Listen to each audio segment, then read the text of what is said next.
There are times when I wish I could go back to using this small camera all the time. Gentlemen, we are here today to discuss the installation of this plate, the installation of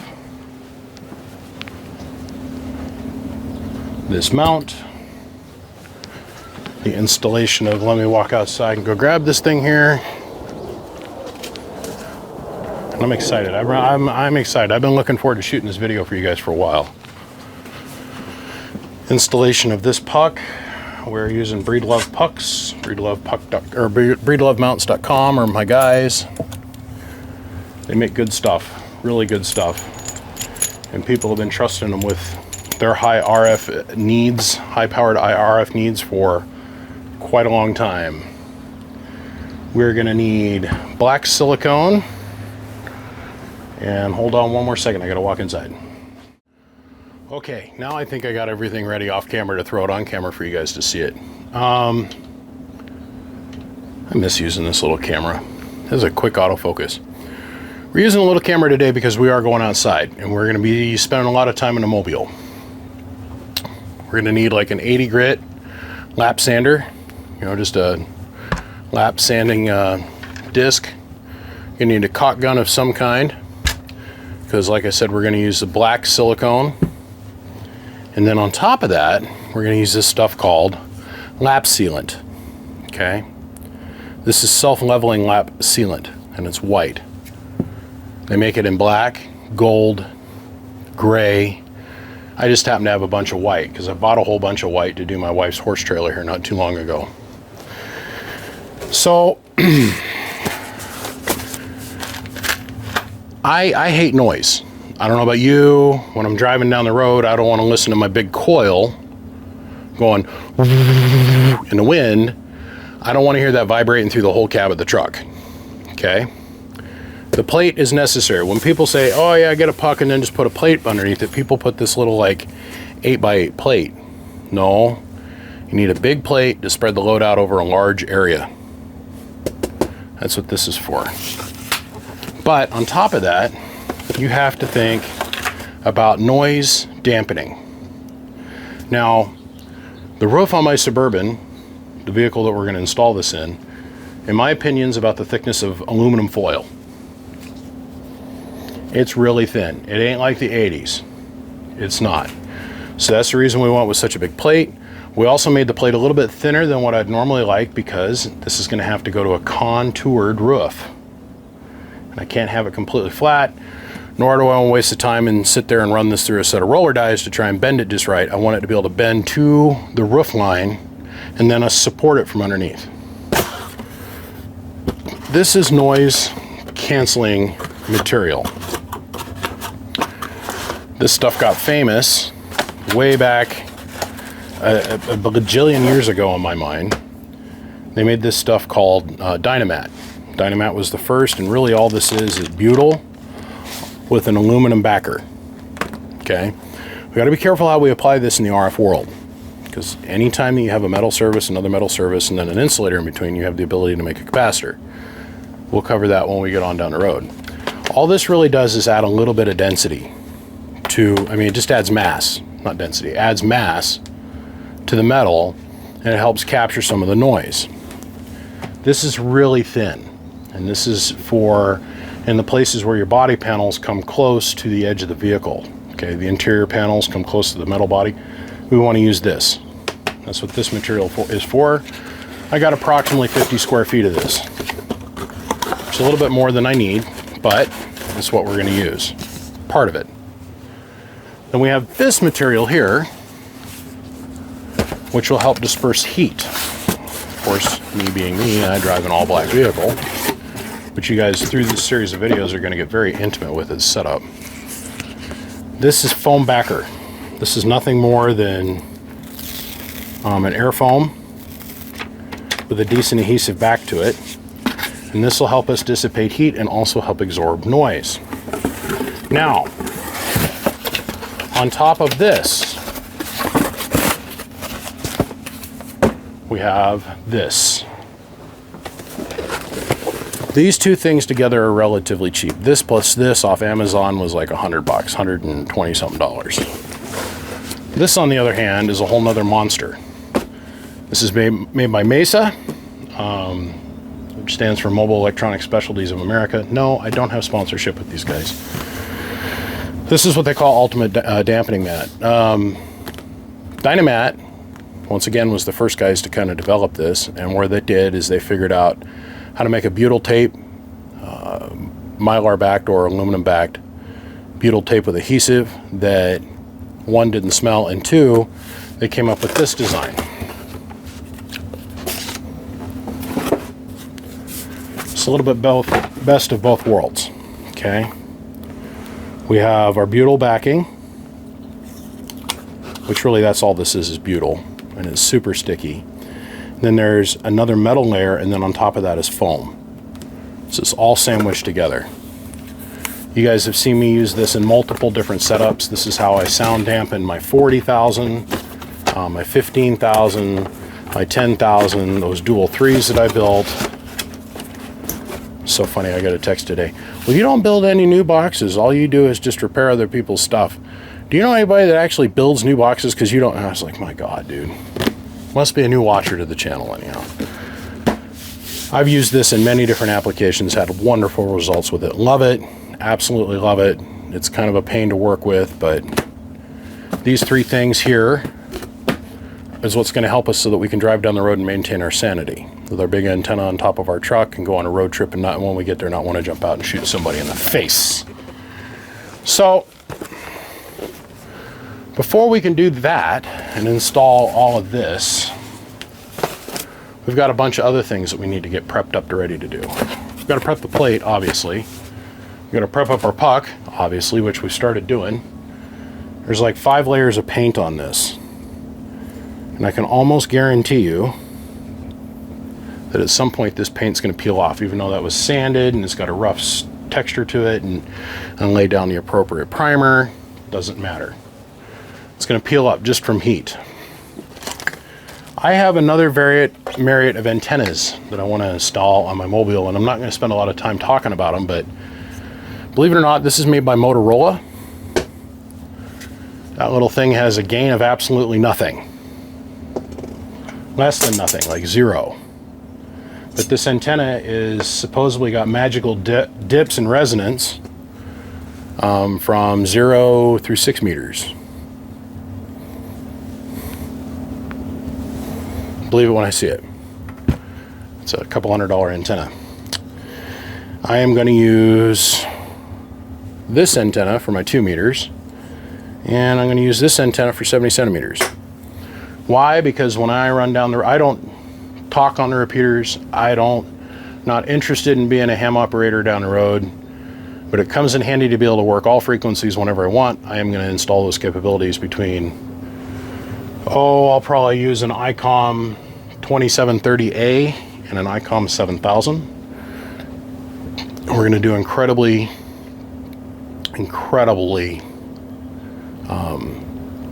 low profile, low vis installations of those things. But when we're running down the road, there's a group of us, we're all chatting on the 2 meter or 70 centimeter if we're close to each other. And it comes in handy to have these communications. This also gives us capabilities for the MERS frequencies and all that kind of stuff.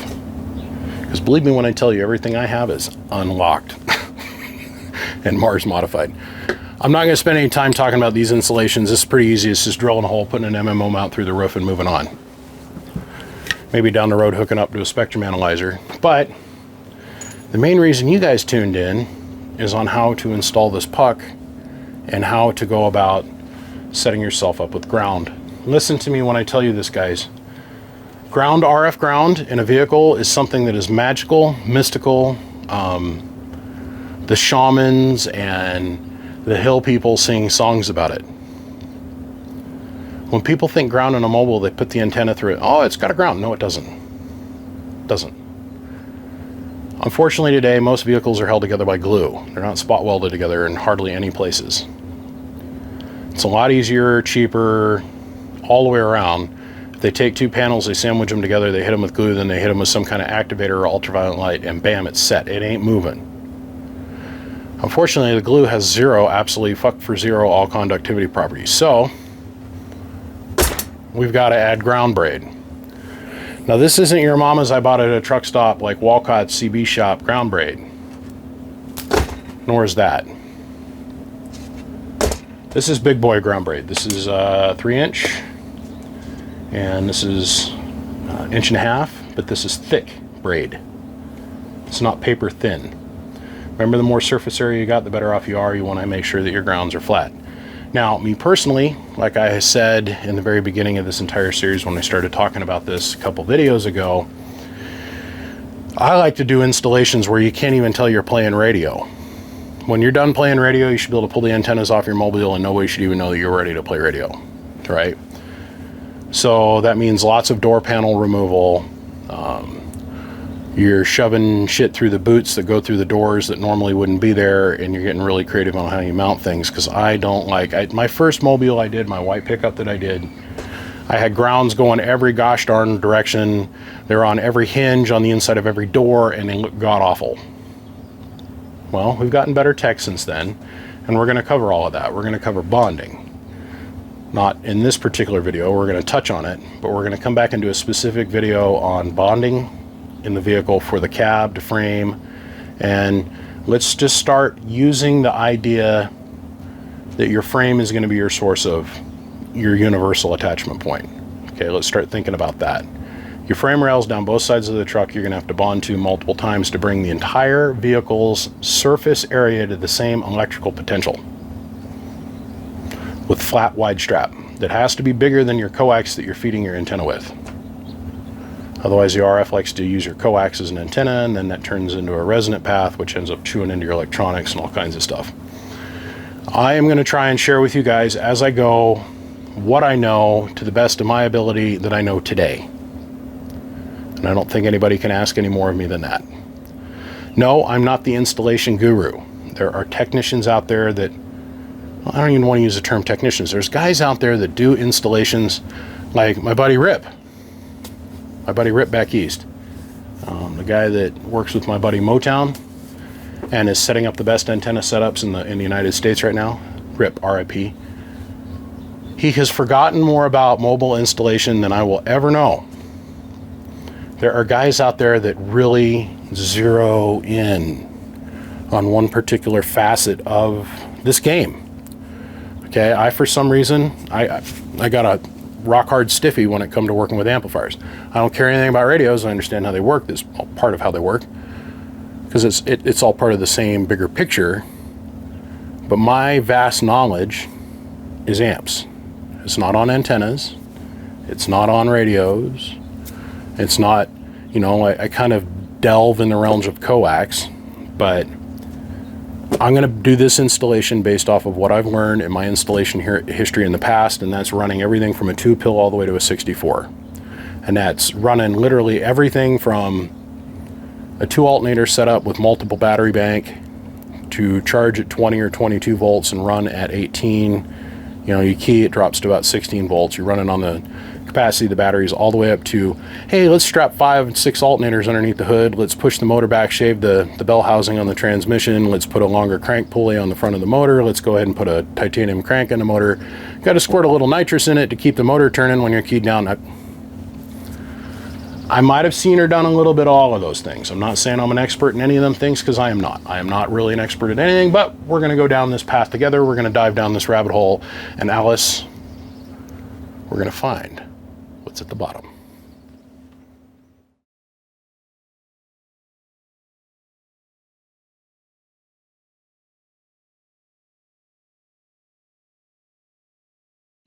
You're going to hear my phone going off a ton. And what has happened is I'm sitting here trying to get ready to shoot this segment, and I'm not going to stop shooting this segment just to answer my phone. And so I didn't answer my phone, and my phone is just bring, bring, bring, bring, bring, bring, bring. Okay, so now we're going to prep out our ends. And what we're doing here is we're going to solder our eyelets for our ground strap off of our puck. we got to prep out everything so when we go to stick this in the truck, it goes really super fast. Now we hydraulically crimp these. Not like, oh, I got Dad's wire crimps and I pinched these tight. This is a very essential connection in your setup. These two hookup points.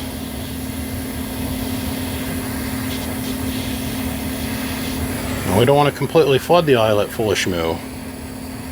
We're just trying to solder the ends of the wire. We're using aught gauge solid copper lugs. And we drilled a hole in the end of them, but they are hydraulically crimped. And they're just about the right size for this job. They're also the right size for our bolt opening, okay? So we're going to solder this down, and we're going to prep this out. And I'm kind of in a hurry because the installation of this puck is going to take 2 people. And I know my wife, and she's going to take our kid horse riding here in a little minute. And I'm going to be stuck here trying to figure out how to do all this by myself. And when you put this together, you only get 1 installation shot. So, kind of hustling here for a moment.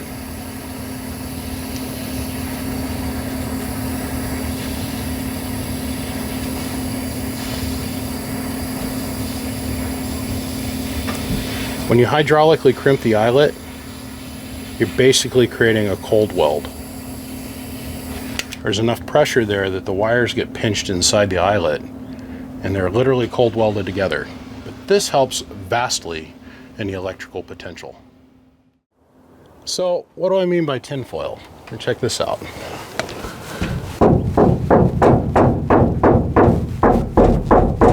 That's just me tapping on it with 1 finger. As I open and close the doors on this thing, if I had everything sealed up, this thing pops and hops like you wouldn't believe. So let's move in here and let's start talking about this.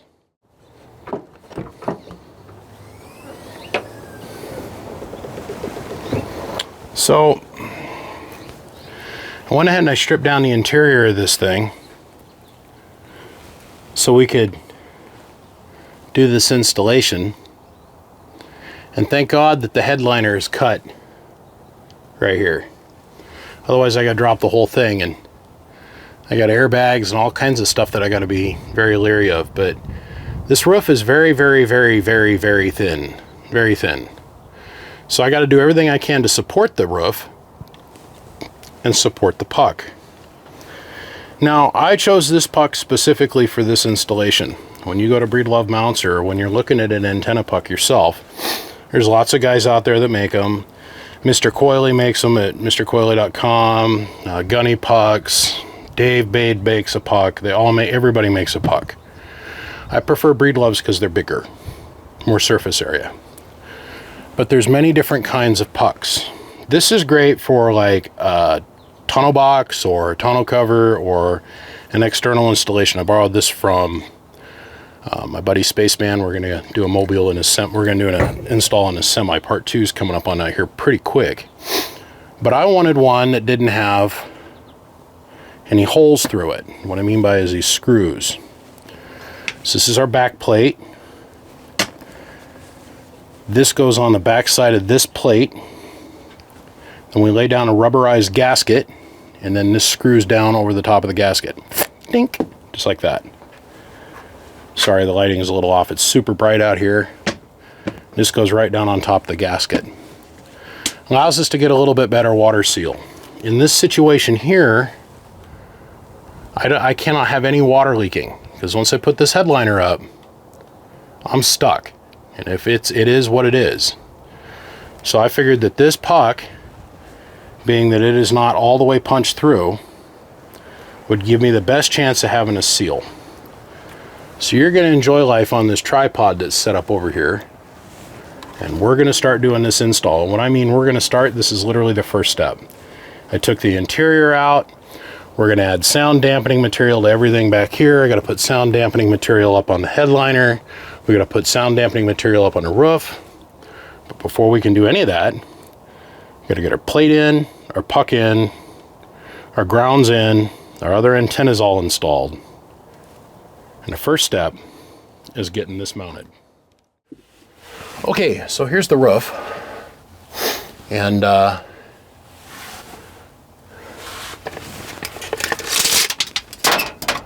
rib edge to rib edge is 8.5 inches, which makes this our physical center post. Yes, it does. How convenient is that? Remember, drill 15 holes, then figure it out. So that'll put us at about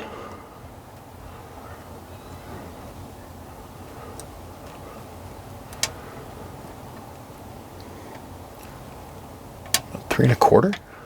Yeah. No, it's going to make us 3 3/4 cents. Yeah.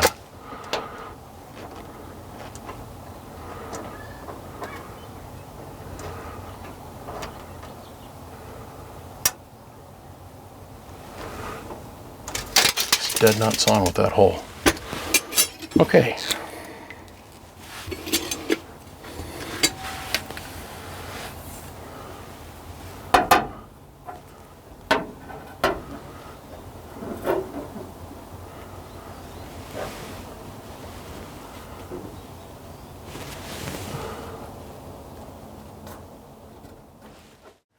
So we're joined by my buddy Rick, aka Mr. Decoy today. And he has a tendency to just talk randomly and get in the way. So what we're looking here for now is, what is center? I got 3 1/4 this way and 3 and now. I get myself backwards in my mind. Yeah, 3 3/4 this way.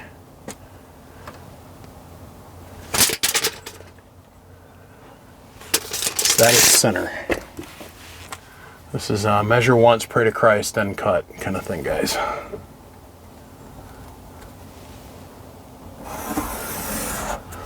That there. It should be pretty close.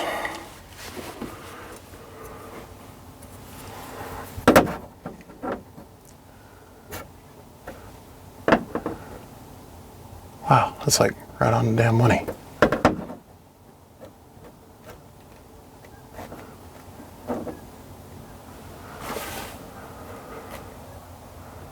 .95 millimeters and 94 millimeters. Okay. Rick, I think this is the longest I've ever heard you go in my presence and not have to talk. I'm impressed. Say hi, boys and girls. Si bueno. Que bueno. Que bueno. Okay, so we're going to take our reinforcements plate. If you can get your big manly grubby meat beaters up in here. Okay. There we go. Say when. Schwa. Schwa. Okay, Rick, grab out here on the edges for me, my man. Thanks, bro.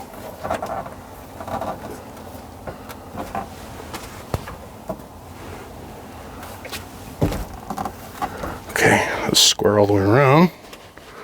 Now what do I do with this Sharpay? Son of a bitch, here's Sharpay. Okay.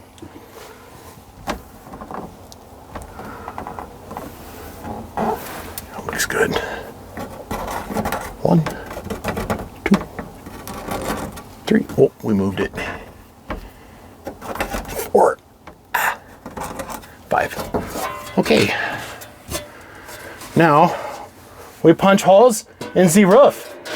We drill holes in roofs, sir. Now it's real simple. Now we're going to go and we're going to put some holes up here, you guys. And we're going to come back with our sander. We're going to knock all the metal off right around in here, all the paint off of all around in here. And then we're going to go and remember the lap seal that we were talking about? We're going to put a barbell of lap seal here, another barbell of lap seal here, here and here. So we're going to effectively bolt the plate in the middle, and then we're going to hold it with epoxy. Now, we're also going to add reinforcement ribs that go front to back, which is a little bit of a trick, which I'll show you here in a minute. Because remember, most of your angular load on the antenna is forward and back, especially if you're in the habit of hitting tree limbs at 50 miles an hour like I am. So, let's make a mess. And so that was the story of Snuffleupagus. Telling you. He was like so calm when he said it. He's like, "Oh man, I got a big old dick." And I'm like, "Sure you do, bud." Then later, You brag, you lag. right. Later on, we found out, you know, a man's packing like 18 inches of freaking man love. I was like, "Geez almighty." Okay, boys and girls in Radio Land. I got my Ryobi caulk gun here. And what we're doing now is we're taking some of this lap seal. We're basically gluing this plate to the roof. And all lap seal is really a rubberized base glue. And the idea is to glue the plate to the roof. And it's to help get more rigidity. Rigidity. Okay, Mr. Rick, like I said. And guys out there in Radio Land, there's a lot of prep work that's gone on with this. 1, we sanded this down. 2, on the outside, we've black siliconed underneath the rubber gasket. Rick's gonna go outside, right, Mr. Rick? You're gonna close me in here after we get this thing up here. We're gonna get me started. And we're gonna start this back corner here, okay? So we'll get that one started, and then I'm gonna start this corner here. Because we gotta do this in steps. It's this back corner right here. So we're gonna do this in steps. Now, we gotta think ahead, everybody out there in Radio Land. You don't want silicone to get on your nuts. Keep your nuts silicone free. The other thing is we're just going to get this started, and then the next 2 bolts, as soon as we get these 2 started, we're just going to let it hang for a second. The next couple nuts, this one, I'm going to go and I'm going to put blue Loctite on it. And then we're going to grab those 1.5 inch wide ground straps. We're going to run them off each corner. I'll show you what that's for here in a second. So we've got our lap seal up on the plate right here. And now we're just going to marry the 2 together, okay? So, on that note,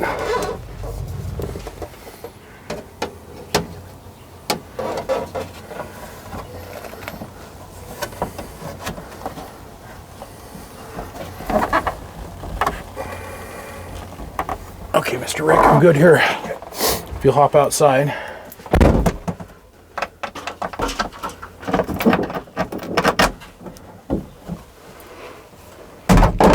Hey! Come on now. Focus.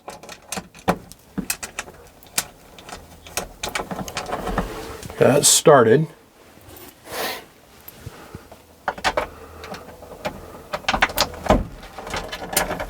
You see it? Yeah, you're going through. Hold on. Yep, you got it. Okay. Here you go, you're started. Started? Yeah, started. Okay. Now if you want to pop the hatch, Rick, I think we're good for a second.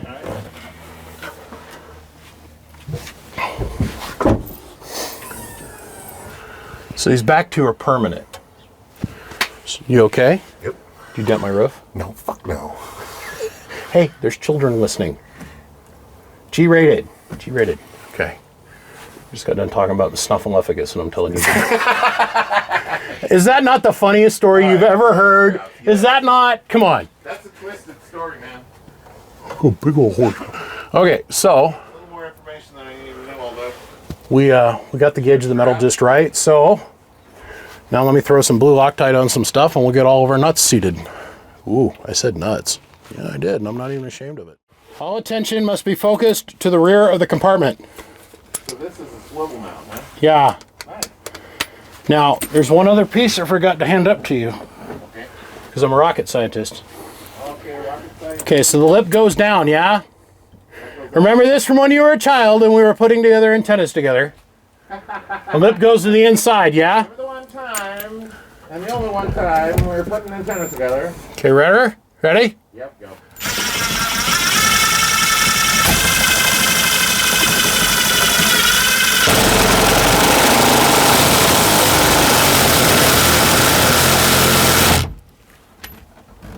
Yeah? No? Ja. Und ja. Ja, don't ska, yeah? Okay. Ja. Oh yes. Hey, straight to the rear.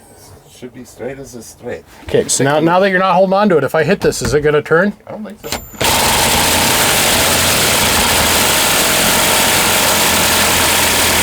Okay, good. No move? No move. All right. No move. Guess what? Braided. Caulk. Now I'm going to put caulk. We're going to do caulk now. Oh, we've got to switch.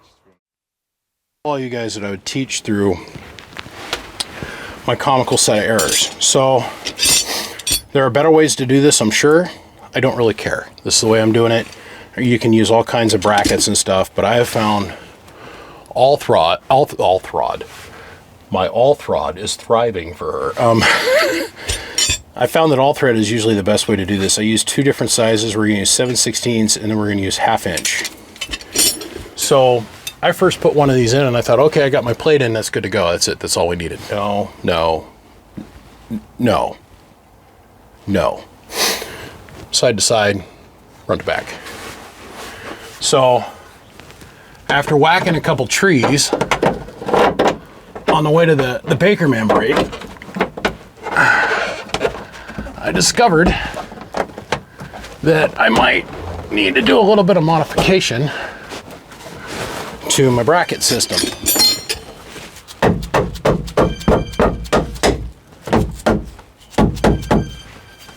See how simple that is? Now the nice bit about the all thread is it's biting into the metal as I'm doing this. It's jamming itself into the metal and it's cutting in and it's making contact. So I'm getting a little bit of a pickup of a ground here, a little bit more of a pickup of a ground here. But the reason we're using two different sizes is because we can use our 1/2 inch here, right? But then as we get out here towards the farther edges of things, we've got to go down to our 7/16, and that'll help us have huge front to back loading. So the plate helps spread out the load across the bars spread the load to the center struts, and because it's all thread, it's biting into each other. Now on top of that, what we're going to do after this step is in, so we're going to put another rod in on here, and we'll probably put another rod and yet another rod, another rod, another rod, is we're going to add our grounds. Now remember, ground, like I've said multiple different times, has to be big, flat, and significant. We can't use just the piece of, you know, hey, I ripped it out of Mama's dash when I was doing her car stereo install, a little piece of 22 gauge wire. Flat, wide, and significant. So the idea is that we're going to tie from here. This is going to be our central point of bonding for ground, and then we're going to bring the back corner, because if we look over here in the back corner, we'll see over here in the back corner that this is a different electrical potential than this. There's a subliner here out to the outside. This is a subliner, but this is a completely different piece of metal. Here's a joint, here's a joint. Okay, we're trying to bring all of this, all these different pieces of metal that are held together with glue, not spot welded, but glue, to the same electrical potential. The more metal mass that we can bring at the same electrical potential as this point, and I mean electrical potential as far as the RF is concerned, to the same point's potential through flat, wide ground braid, the better you're going to talk. All right, let me get out the hammer. I'm going to start pounding these in place. I'm running out of daylight. Oh man, I wanted to get started on this at like 8:30 this morning, but and those people had to go and die and everything. I did a triple accident wreck this morning, triple fatality. Boss had to call me in today. It was not a good day. I got started on this later than I wanted to. My good friend Rick, if it wasn't for my good friend Rick randomly showing up, he's got this whole, I can't stand it, but today it worked out okay. He's got this horrible, and he's the only one out of everybody I know that does this. He just randomly shows up. Just, hey man, what are we doing today? Must have been in the area and was thinking about me or something. Today, I'm grateful he came by. I really am. This is a 2-person project, and to do this by yourself would be a nightmare on a first order. So, I got our reinforcement rods in, and then we took some butyl and shoved it up in here to help lock the rods in. We shoved it up in here to help lock the rods in on both sides. And out here, and back up in here, and in here, and back up in here as well. So we're going to do our 2 ground attachments off our puck, and we're going to run them out to the very edge of the truck. We'll probably tack it in over here, and then we'll continue on and we'll go all the way down and we'll pass through the floor of the truck and eventually bond onto the frame underneath. The frame is going to be our universal attachment point, right? Our common hookup point. Let me take the camera off the tripod. Let me show you what else we did while he was here. So here's the puck up close. And then this is the next rib forward. So we've got a layer of the sound deadening material, just the metal stuff. And then we put down a layer of what I call hush mat, but it's actually mesa mat. And in here, over here is a 70 centimeter antenna, and over here is the 2 meter antenna. And then we've got that run off here to the side with 316 coax. DS, by the way, which is perfect. So we're going to go make up coax for this now. And well, you're going to use 393, of course. Nothing but the best on this one. Because I have a feeling this is going to be my ride-around truck for quite some time. Oh yeah, tell us all about it, Mr. Bird. It's springtime. So like I said, we'll get our grounding strap installed. And we'll go behind the airbag attachment here, and we'll probably bond. So we'll bring the strap up into this corner. We'll bond here in the corner so it's not laying against the liner. Then we'll bond on the other side of the airbag attachment. And once again, it changes metal panels again. We'll bond somewhere in here just below the air conditioning blower. See, glue. So we'll bond here to the floor. Then we'll go through its own separate connector. We don't want to attach to this. We're going to, or pass by this. We're going to go through our own separate connection through the floor. So like we'll put a Heiko in here, and then we'll go down to the frame. So we're bringing the floor, the back wall, this side wall. Remember, these are 2 separate pieces of metal that are held together with glue. This piece, which is the runner to the side pillar post, this whole pillar, and then the roof, all to the same common flat electrical potential. This is really handy. Now, I found guys get a little carried away with this once they figure out that if they bond all their doors and their hoods and everything, and they make it so that the truck talks, they'll have wire coming off of here, and they'll go forward up to the pillar and then down the front of the truck, and they'll have it all hidden underneath the headliner, so you can't see any of it. Some guys will actually cut a hole in the headliner and so they can have access to this connection. I'm not planning on running big watts, like nothing crazy, right? So maybe a 64 pill for show one time, but other than that, man, this is going to be a ride around 4 driving 16 truck. Hey, I can hear you 10 miles down the road kind of thing. So I don't need to have access to here. I'm not going to run any huge stupid coax like 3-inch heliax or anything. It's not needed for this. I'm not putting AC alternators in it, nothing like that. But I'm shooting this video just so you guys can get a general idea on how to start. And like I said, I'm not the guru on this at all. I'm trying to get everybody just kind of on the same page.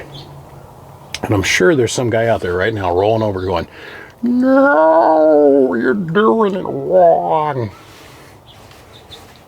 I think we'll be okay. All right, time to put the camera on the charger. And first we're going to start out, we're going to clean off a piece of steel here, get this metal to metal, and then we're going to use a self-tapping screw with a star washer on it to suck the braid to the metal, and then we'll come back and spritz this with clear. And the same thing here, and the same thing here. Same thing here. See, look, glue. It's all glue. Same thing here. The same thing up here. The same thing. And then we're going to come along and then we're going to lay down all of our sound deadening material, which will help lock these bars in place, lock the plates in place. These will never move again. And this is the same thing I did on my Tahoe. And when it came time to get rid of the Tahoe, I literally just took the coax and went, and I left the puck and left all of this. You don't even try to, this is like 75 or 100 bucks. Just leave it. You can leave all your antennas too, because it's just cheaper, and it's usually better because by the time you're ready to get rid of your rig, like these antennas, when I'm ready to get rid of this rig, they can go with the truck. It's time to go buy new ones.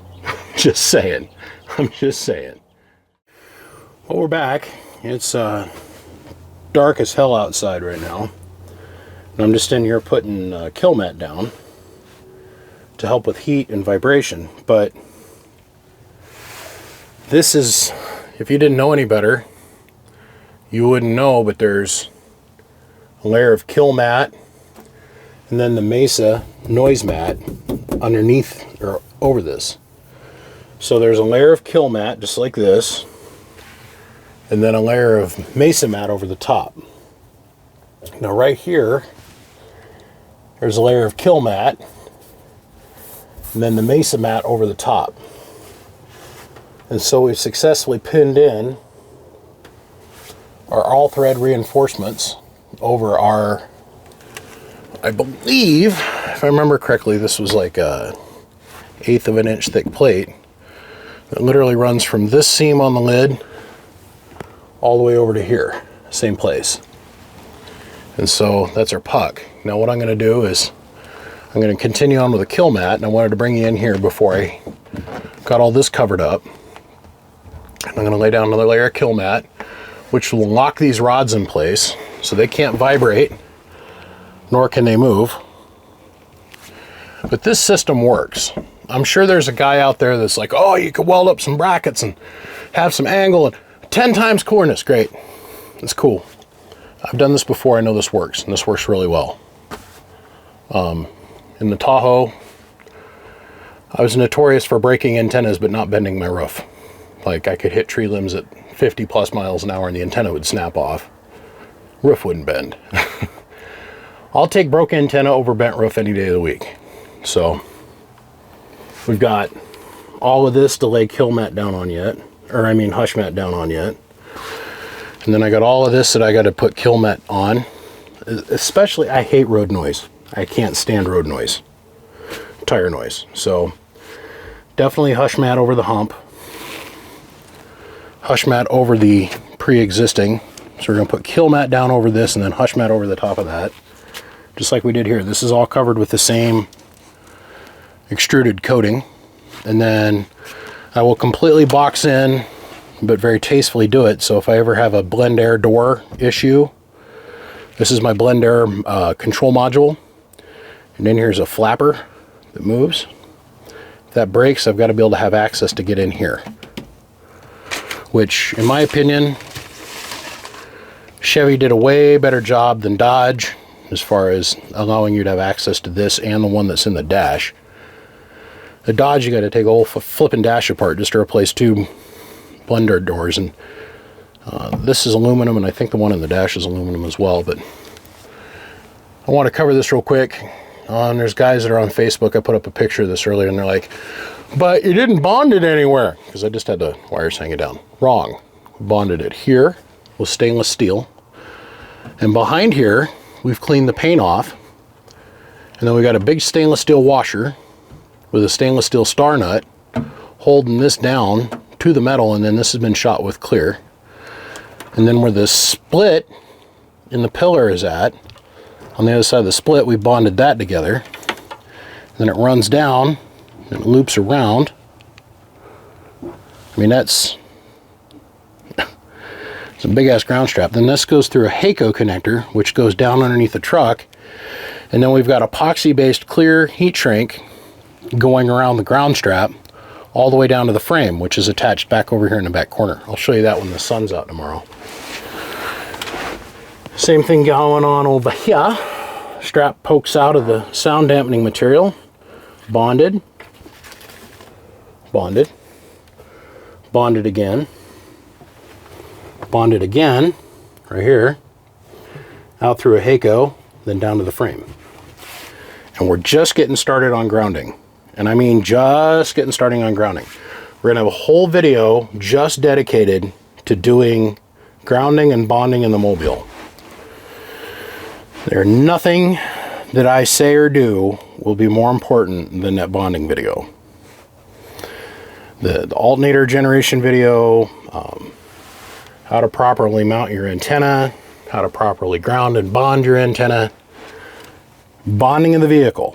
I'm telling you guys right now, that'll be the most important video out of this entire series to watch. So I'm going to throw a hush mat down, or a mesa mat. I'm going to finish putting the kills up here, and then I'm going to call it a day because it's late, and I just wanted to get to the point where I could put my interior body pieces back on, short of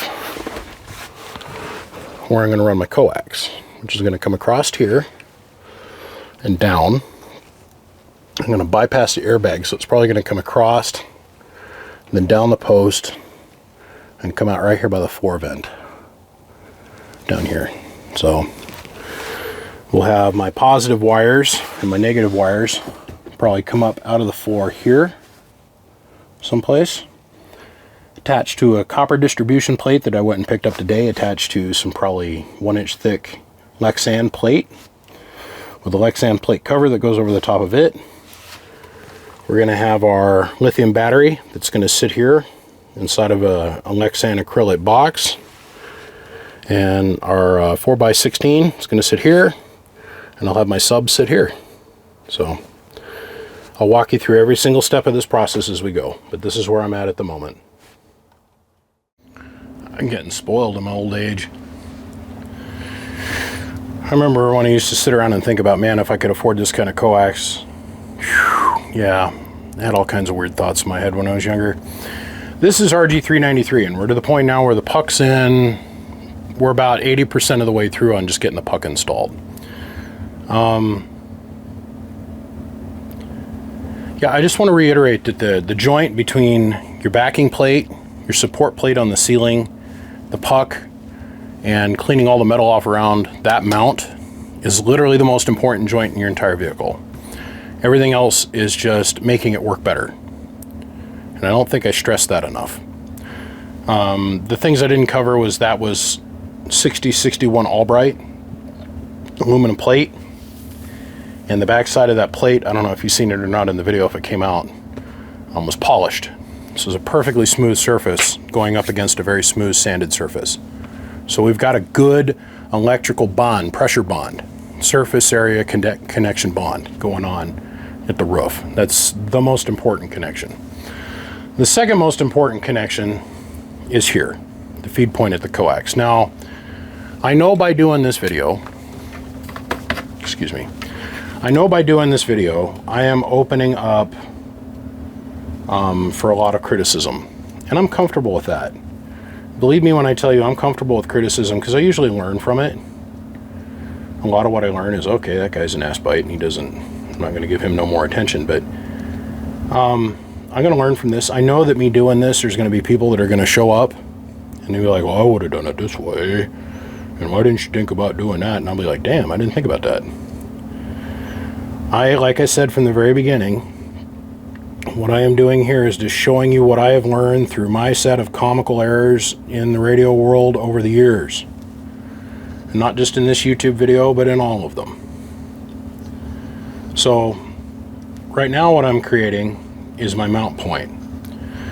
I remember the very first time I had to go to a puck, it was on my white truck, and it was when I bought the 16 pill, my very first one. I bought it, I'm not gonna even lie. And I was creating a joint, and I built this beautiful pigtail, one for the shield and one that went up to the puck. And I couldn't get the SWR to come down on it, like flat, like, you know, flatter than flat. And I called Mr. Old School, I Know Everything operator, Disco 92, used to be a friend of mine, I don't even know what he's doing now. And I said, hey man, get over here, come help me figure this out. And he stood there and he looked at everything. He goes, all right, that looks good to me. And I was getting frustrated. Like, God damn it. What the hell? I got all this money. I had this really, really expensive yellow times microwave coax I was using. Foam dielectric, of course. Looking back on it now is shit. The only thing that made it special is that it had two wire braided shields and two aluminum foil shields. And so it was really low loss, which was great for high frequency.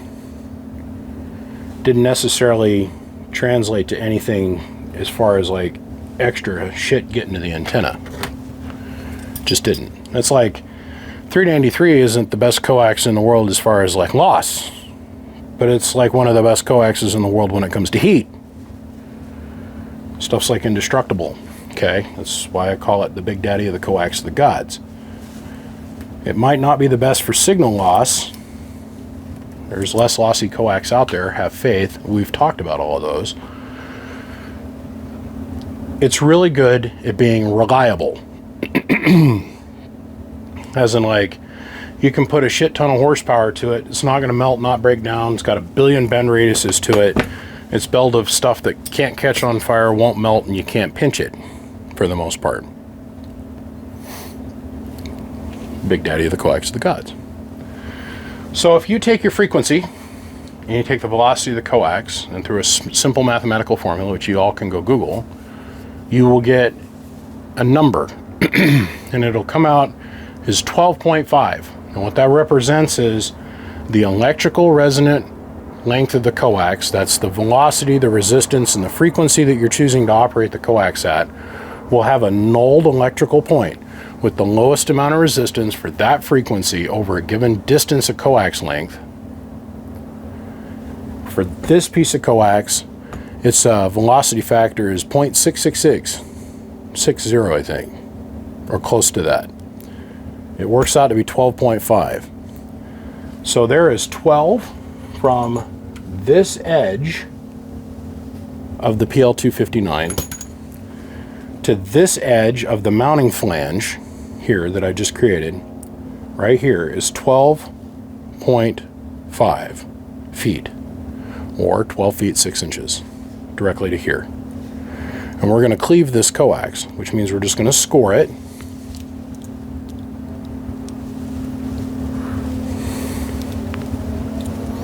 Just going to score it, cut it with a razor knife. Not cut it, just kind of scrape it a little bit. Man, that is hotter than a freaking... It's warm, mama. Woo! Okay.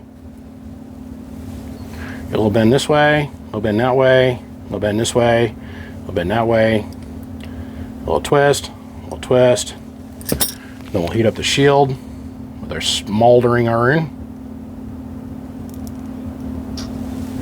Off this comes. Just like that. Hot, hot, hot potato. Okay. Clean this up just a little bit.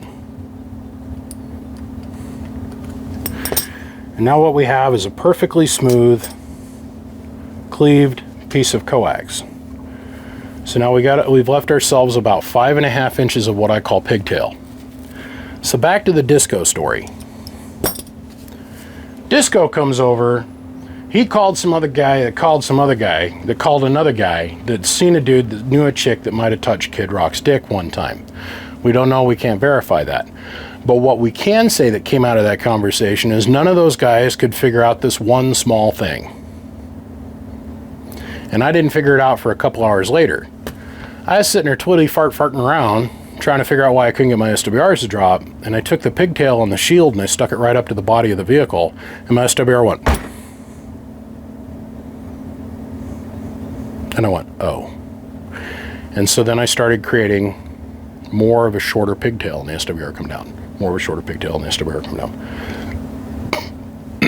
It took me a hot second to figure out that this pigtail, you want to keep it as short as possible.